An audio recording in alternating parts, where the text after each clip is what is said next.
వశిష్ఠ ముని పురోహితుడిగా అరుంధతి పెద్ద ముత్తైదుగా వచ్చి బాజాలు సన్నాలు ఊదుతుండగా సాక్షాత్తు గంగాదేవి శ్రీనివాసునికి మంగళ స్నానాలు జరిపించడానికి వచ్చి స్వామి వారిని బంగారు పీఠమై కూర్చోబెట్టి ఎంతమంది ఉన్నా గాని లోక నారాయణుడైన ఎవరికైనా తల్లే మొదటి దైవం కాబట్టి వకులాదేవి సుగంధ తైలాలు తలకు రాయగా లోకమాత అయిన పార్వతి గంగము రాయగా సరస్వతి నలుగు పెట్టగా గంగాదేవి జనకాలనిచ్చింది.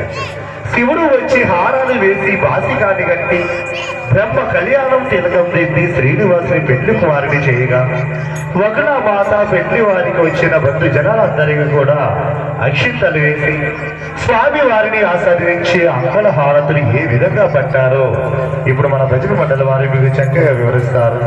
మరి పెళ్లి కార్యక్రమాలుగా ముందుగా మనం చేసేది పసుపు దంచే కార్యక్రమం. మరి పసుపు దంచి ఏ శుభకార్యమైనా ముందుగా పసుపు దంచి మొదలు పెడతాం.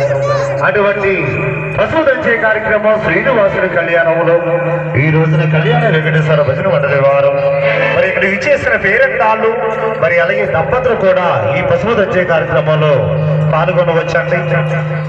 మా భజన మండలి వారు ఒక చక్కటి నామ సంకీర్తన పాడేటప్పుడు ఇక్కడ విచ్చేసిన పేరెంటాలు అలాగే దంపతులు ఇరువు కూడా వెళ్ళి చక్కగా పశువు దంచే కార్యక్రమంలో పాల్గొనవలసిందిగా మరీ మరీ కోరు ప్రార్థిస్తున్నాం.